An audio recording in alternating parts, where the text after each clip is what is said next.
On tonight to get hundreds of thousands of people out of Los Angeles. Just look at these images right here. 5 wildfires burning out of control, swallowing up thousands of acres in a matter of hours. And experts say there are perfect conditions. These are perfect conditions to make these fires even worse tomorrow. Yes, so crews are doing what they can to contain them, but power's been cut to stop the electrical system from igniting. People who haven't had to evacuate are being told to conserve and boil their water. All right, here's a live view right now from the air showing the fires. Yeah, still raging. President Biden just canceled his trip to Italy to focus on these fires. He also approved a major disaster declaration to get help where it's needed most. Wildfires aren't common this type of year in California, so what is fueling them?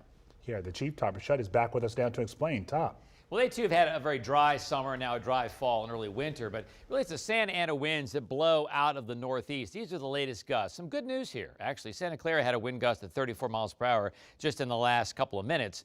But, you know, earlier today, these winds were hurricane force, and that is the problem. They become so strong and they get so dry, and they really cause a lot of damage. They're called the Santa Ana winds, and really, you have a high pressure over Lake Idaho. You think, well, that's fair weather. Well, it's fair weather, but it's also disastrous winds for Southern California. You get the clockwise flow, you got northeast winds that can gust again up to hurricane force. In fact, some winds were gusted over that earlier today. So think of it as the air getting compressed and it heats up and dries out the atmosphere.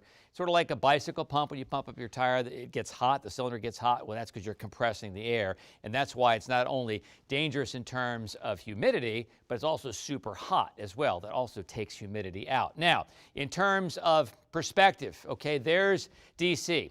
So right now we've got about 25 square miles burning, okay? And to put that in perspective, the whole District of Columbia is about 68 square miles. So you got like over a third of the district burning. That's kind of give you a little perspective as to just how much is going on. The good news is there's some signs, not so much tomorrow, but the day after, Santa Ana winds relaxing a little bit, and that will help the firefighters try to get them under control.